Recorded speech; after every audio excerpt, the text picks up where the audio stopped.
We are live.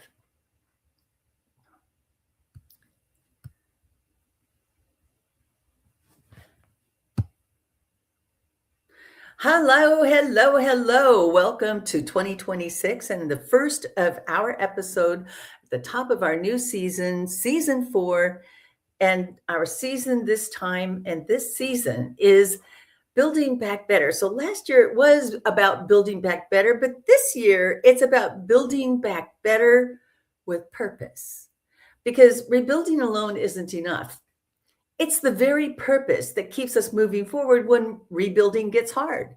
Whether you're building your business, whether you're rebuilding your health, whether you're rebuilding your life or relationships with your parents, with your children, with even yourself, it gets tough.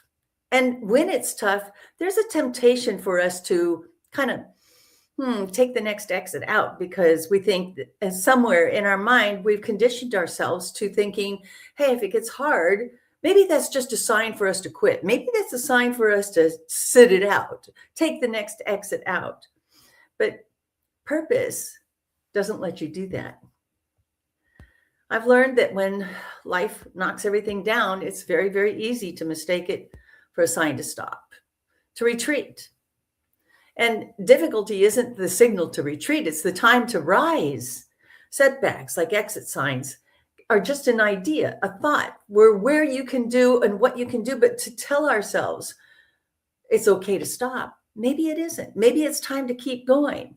Maybe this is where I'm supposed to give up. Well, purpose doesn't tell you to do that, and some people think of their purpose as their big why. And I like to think of it as why. Why am I doing this? Why am I going to continue to do this? Why should I continue to do this?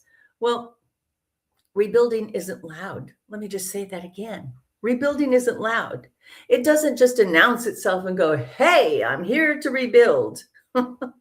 It begins with your intention. What are you intending to do? I'm faced with this decision right now. And I'll talk about that in just a minute. But sometimes building back better means learning how to walk on new ground, not because it's easier, but because there's a reason you're meant to be there. Think about that for a second. A reason for you to be going through this. This is your season to do it. Life has a way of editing our story without asking our permission. Can I edit this? It just simply does. It crosses out chapters, rearranges paragraphs, and dares us to keep writing our story anyway. The real question isn't, what did I lose? For many of you, you know what I lost.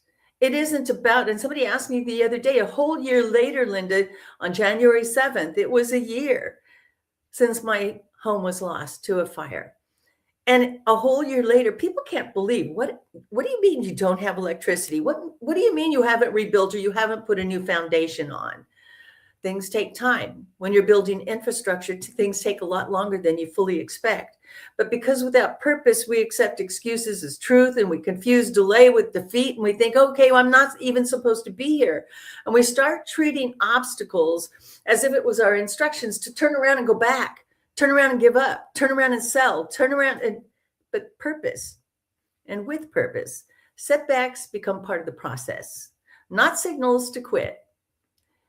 And I keep getting things coming up. Today is going to be a day full of all kinds of interruptions. It looks like the universe doesn't want to hear this message, but we're going to hear it anyway. Because with purpose, setbacks become part of the process. They're not a signal to quit, but invitations to rise above, to keep going with more clarity than before. So today I'm going to ask you to do two things. I want you to like and share this. You like what you're hearing, share it with other people that need to hear this message, that they need to keep going, that they need some promise that this isn't their exit sign. And stay tuned, because we'll be right back.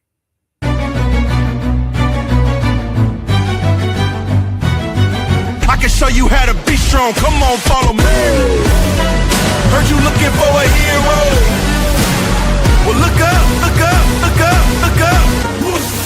I got something to give. I have something to say. You know you got something to do. Welcome to the stage, Linda Kaye.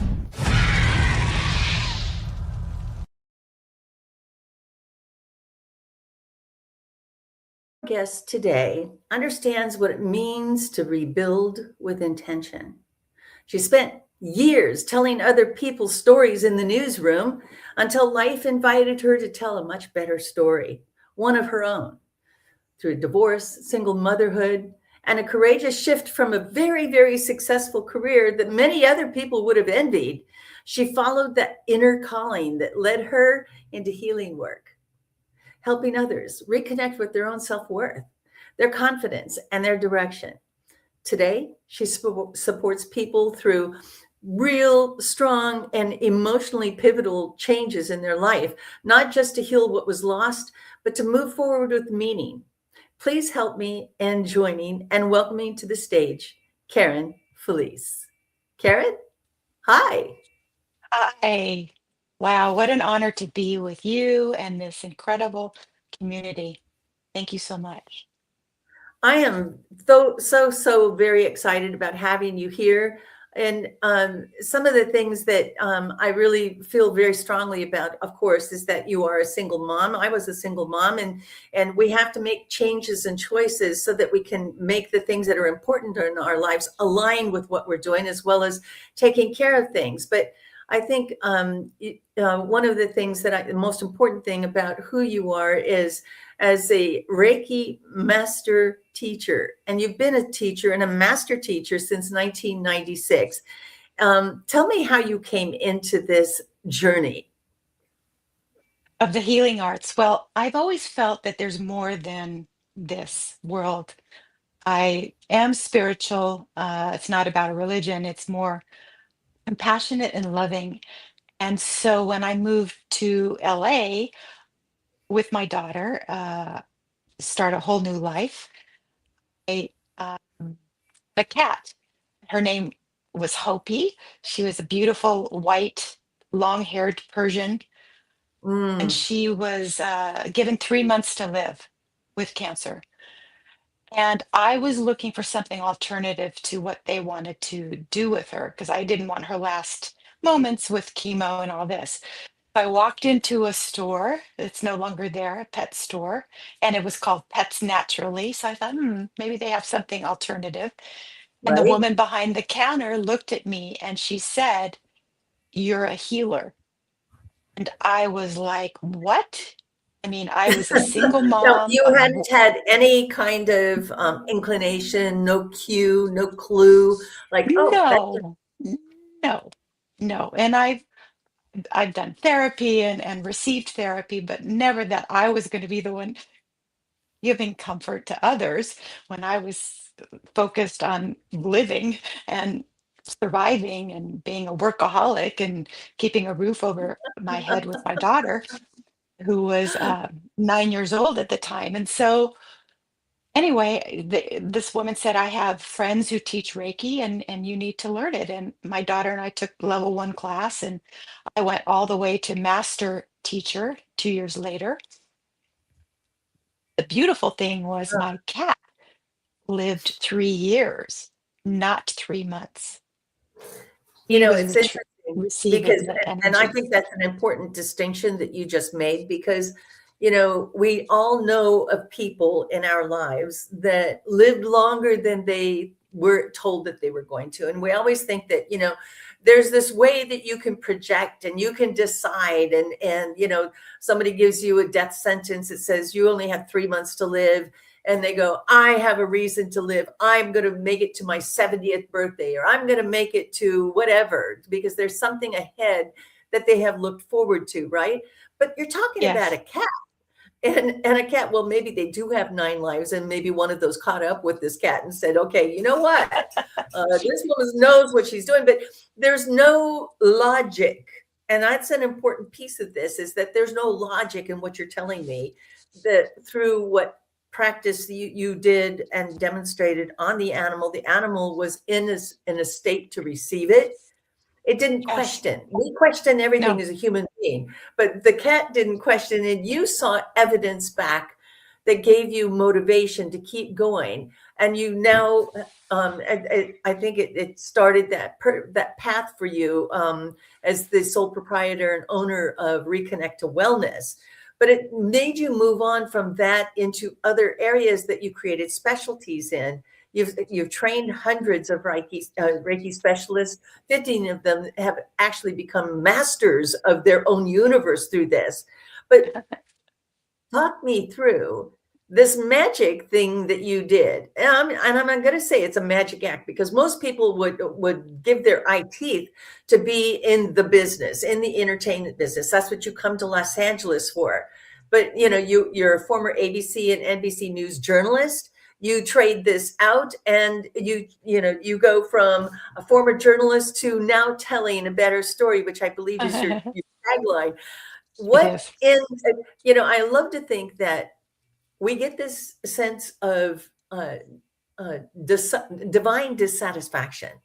And I call it divine because if it was so happy, if it was so wonderful, we would just be elated and never want to make a change. But that divine aggravation, like a little sand behind the contact lens, the sand inside the oyster that creates the perfect pearl.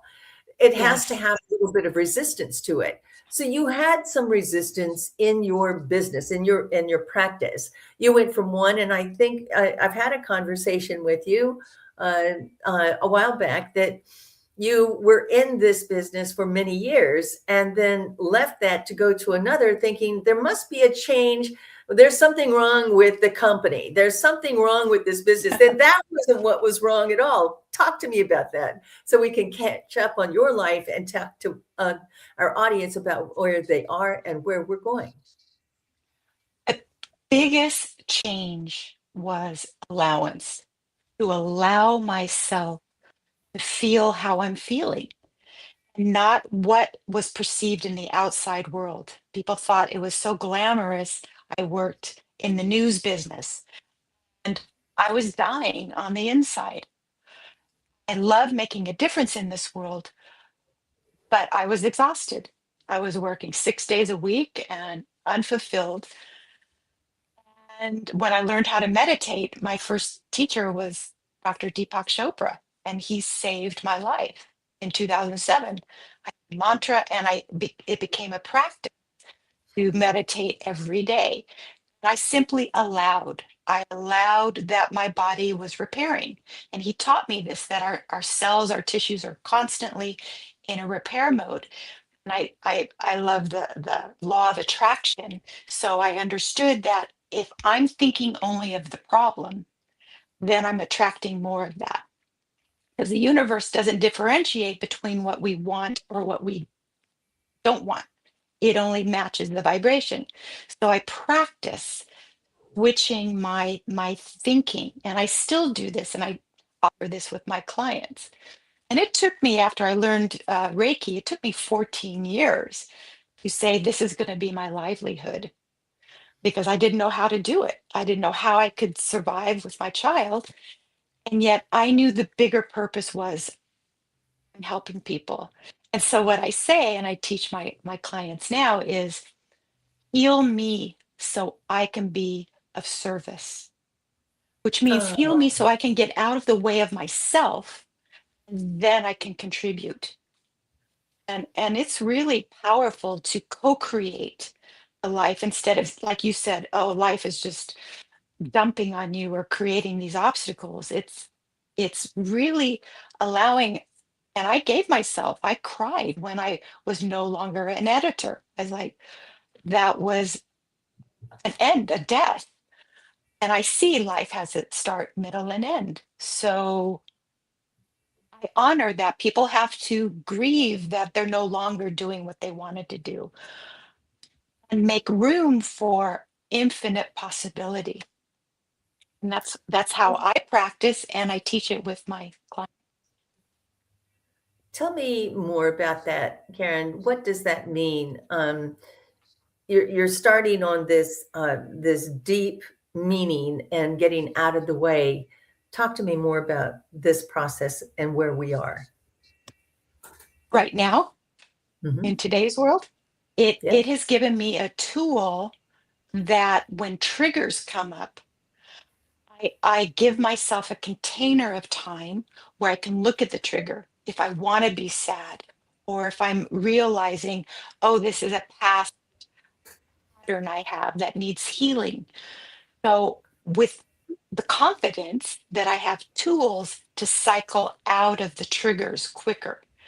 And that's really important, and especially because I worked in news, I know the vibration and the intensity of information that's being put out, and people are being saturated.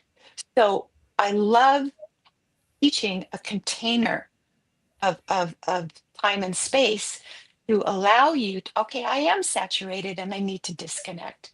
It's not people being avoidant. It's like, give yourself space, or give ourselves space to integrate what we're receiving and then proceed. And I like to teach to proceed with wholeness. And that's with the W. So If we're thank you thinking, for that distinction. if we're thinking only of the problem, then we're matching that vibration. And I learned this in giving Reiki in hospice. If I'm thinking only of the cancer, then I'm matching that vibration. So I'm elevating higher, in a higher consciousness state, seeing the person whole. I'm not being delusional.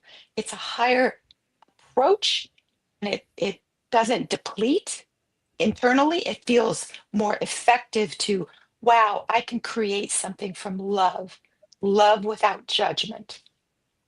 Let And me ask you, also, stop right yeah, there. yeah, Hold that yeah, thought. Hold that thought. yes. How is that different than, say, visualization? Because, Mm, and our practices of visualization very similar to Reiki in that we don't see where we are. We see, because the subconscious doesn't know the difference between um, uh, it happened or it's happening. Because correct. time is, it was, or it's about to be. Time is, right? So Yes. in our subconscious mind, if we go back and we look at, what triggered us, what made things happen for us, if we project ourselves into the future, we can't see that same thing that triggered us, whether it was guilt or shame or unhappiness or whatever it was. When we're looking at the future, we don't see it because it doesn't exist, right? So is this the same process? And I use this practice of visualization. Where do I want to be? What do I want to see the Mm, outcome as if it happened? mm. Is this the practice that you're talking about, or something similar when you're talking about the wholeness of the being? That is a visualization, and I'm happy that visualization works with you. This is more of an energetic feel, an awareness. It's tapping Describe, into, hold on, for our viewers yeah, that don't understand what that means, yes, walk us through what that, the sensation, whether it's at the the shop, sensation, yes. okay.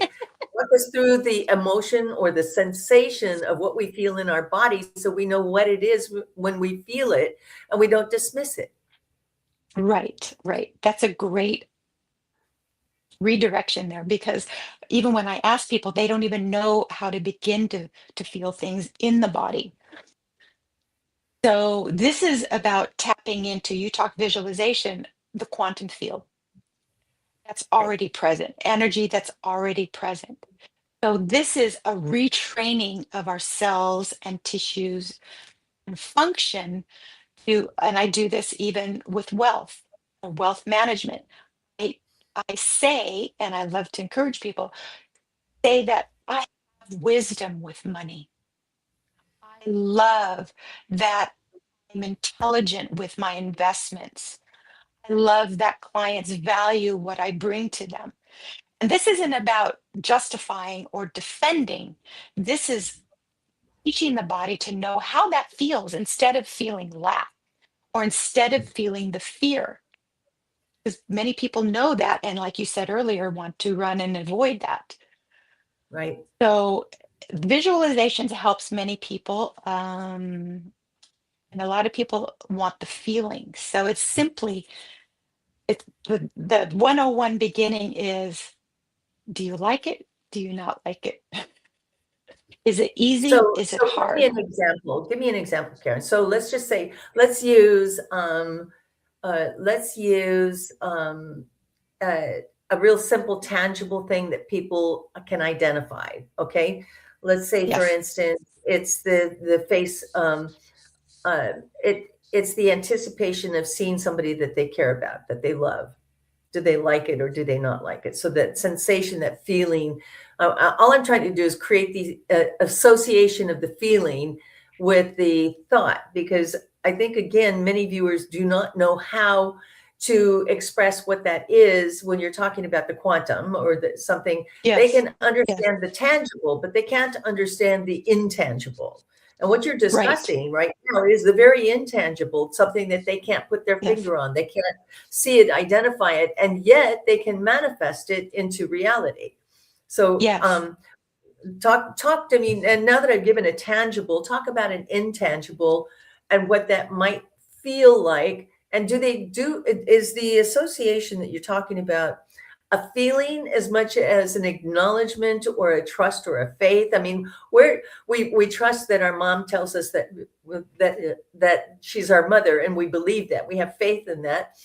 Of course, we now have DNA that proves it, but we believed it as a child, right? We believed that that was true. And so that is an intangible for us that I'm expressing right now, that we believe that what somebody told us, that this was the truth. We believe, we have faith in that, whether it's faith in our religion or faith in our spirituality or faith in the belief that somebody loves us. Those are the intangibles. And I think that's what you're tapping into, is the intangible. So now that we've done tangible, intangible, let's keep going so we can catch our audience up with this quantum concept of being and wholeness in what Reiki teaches. Well, Reiki is a balancing of the emotional body, the mental body, and giving comfort to the physical body. And it does not interfere with the soul's karmic contract to be here. It's really about providing homeostasis or balance in the body. So something that's intangible, I've had another teacher and I studied with him for 6 months, was Eckhart Tolle, who practices being here in the now. Mm. So even looking at a future, what I allow and encourage others is that, sure, you might have an anticipation or excitement to see a loved one. Also know that there's infinite possibility. It could be even better than what the fear or the anxiety is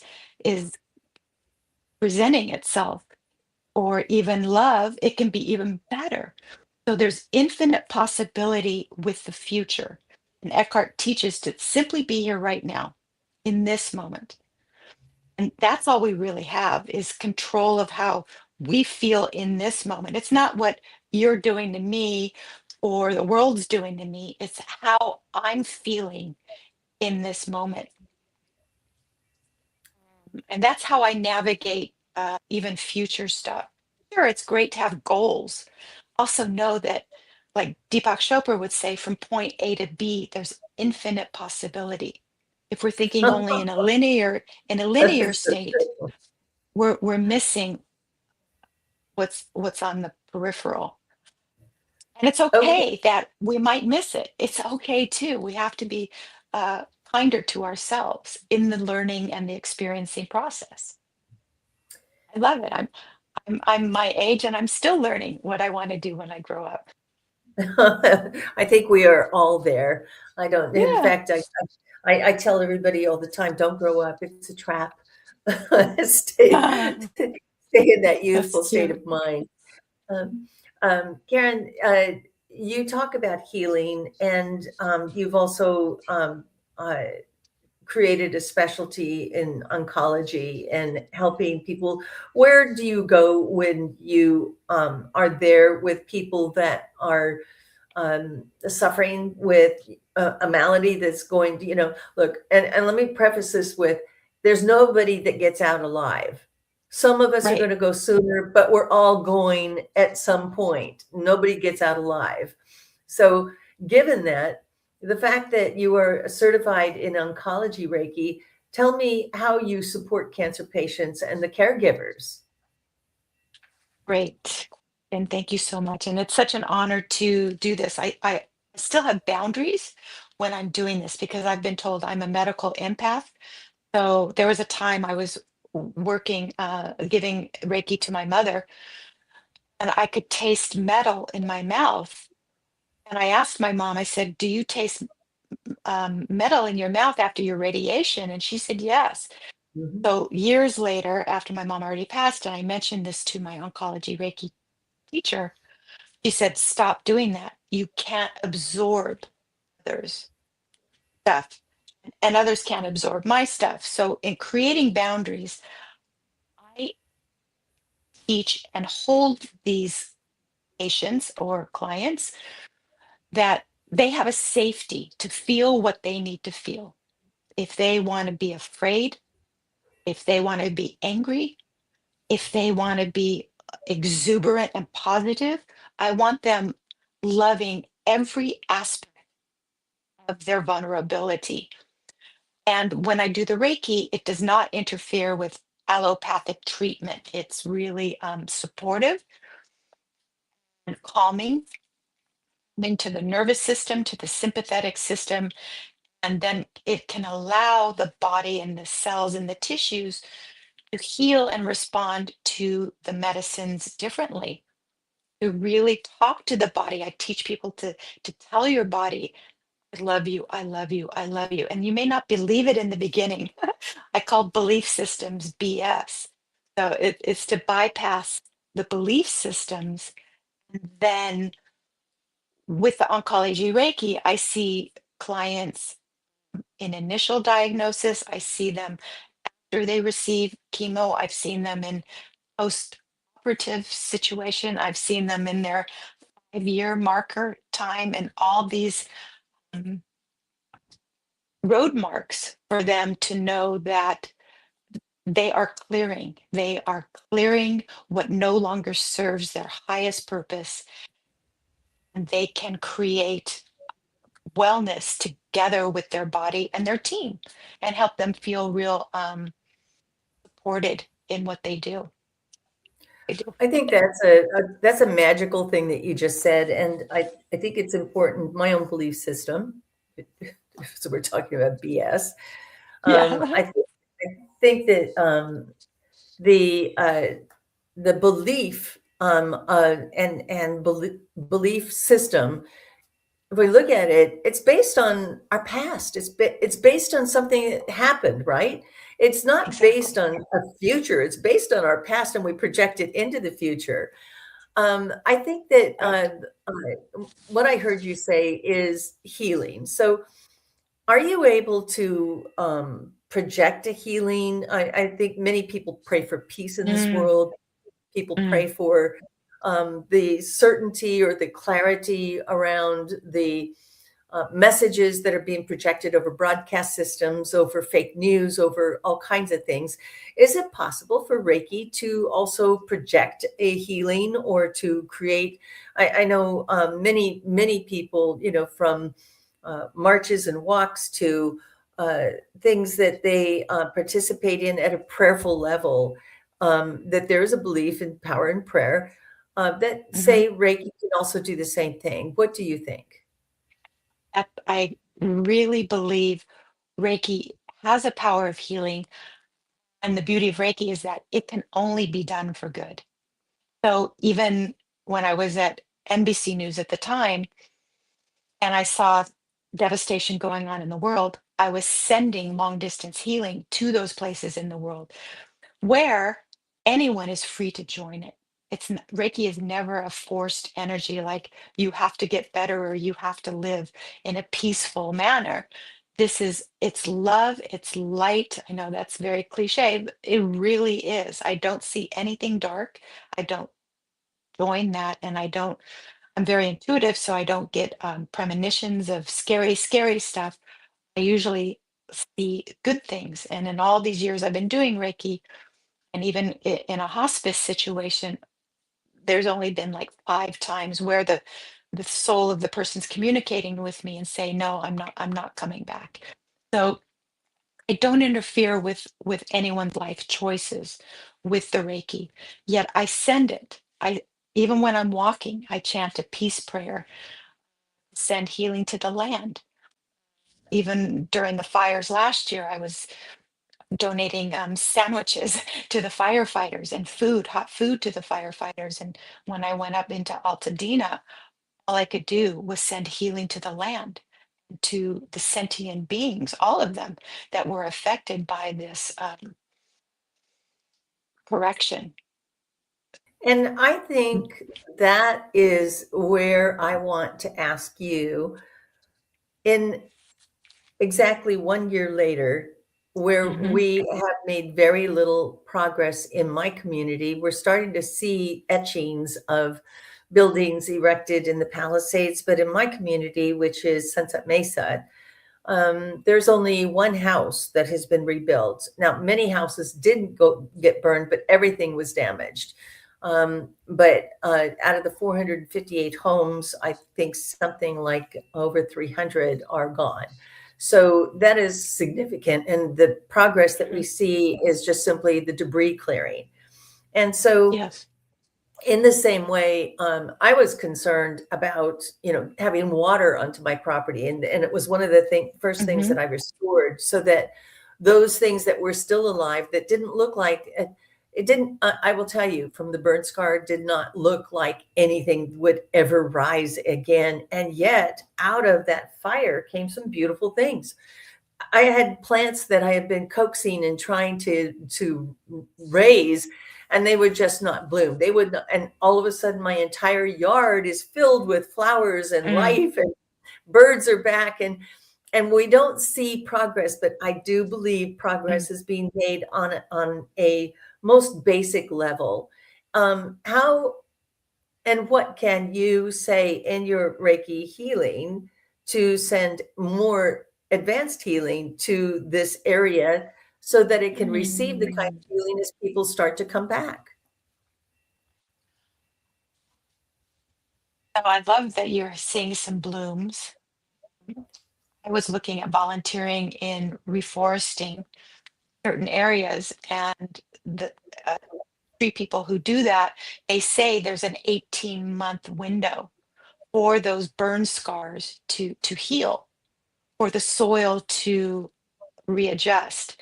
And also deeper, I know our forests, our nature has always corrected itself with fire before we were even inhabiting the areas. So there is a natural process and flow of everything.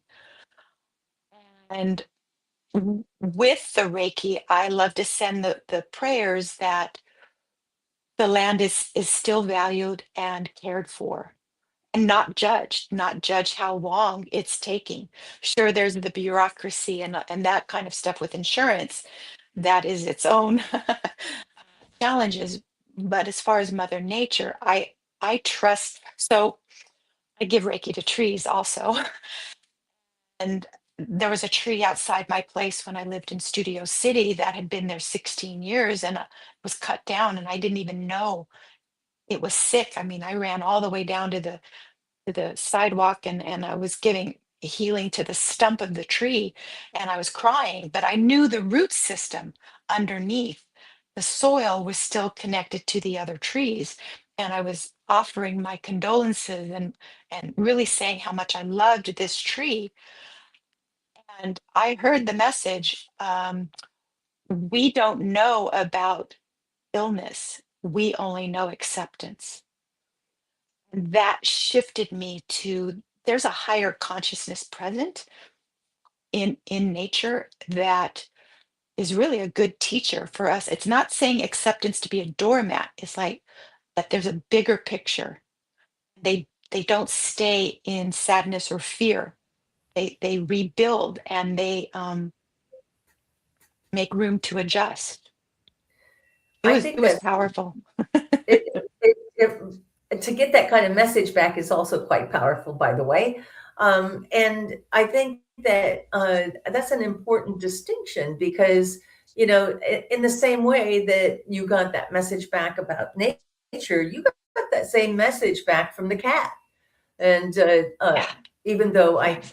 frequently think that my cat is judging me by the way he looks at me, I don't believe he has that capacity to do that. Um, uh, I would like you to, and I'd like to ask you to offer out to my community, to the Sunset Mesa, a Reiki Mm, healing, a prayer that will send that healing to the sentient beings, those things which have yeah. their root systems. I would never have believed it in a million years, Karen, if I hadn't seen it with my own eyes, that everything that had been burnt down to the nub in my Hmm. entire front, in my entire front and all along my perimeter are now blooming with happiness. And I'm like, I must have been overwatering them or something. But the fact that they have come back with, not just weeds, I'm talking about beautiful plants and bushes that have beautiful roses on them in December. Uh, and so I can see it Mm. all over the hills. I can see evidence that it's like Mother Nature laughs at us and says, I was only kidding. I just wanted to start the show again. Let's get the party started. So, in I'm going to ask you to give that special blessing to my community through your Reiki healing and your prayers. Would you be willing to do that? Yes, I'd be honored. And Let I me can get even out. come up there sometime with you. That I would am be going to really ask you to do that because I have a special reason for you to, and a special request in you doing that. So I'll be in touch with you. But let me okay. remove myself so I don't interfere with the vibration.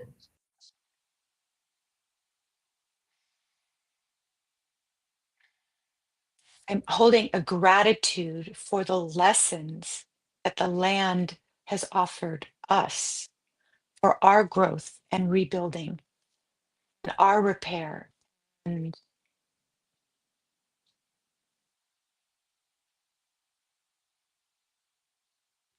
also thank the land for being so brave at that ground zero moment. That reminder, you are not forgotten and your bravery is not forgotten. The respect of living on this land is present and available, co-create living together with respect and grace and balance of the correction and balance of the output or the increase of growth. There's balance in what leaves and what is born again.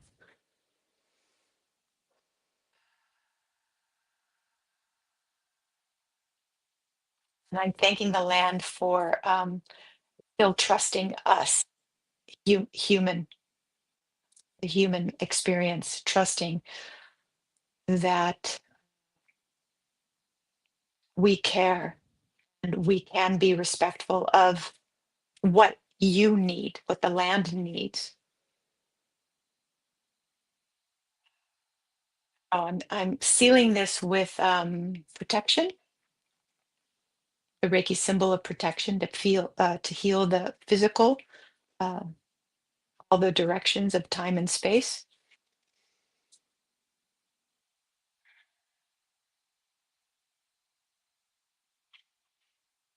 And I'm also just sending a gratitude to the land for taking the time it needs.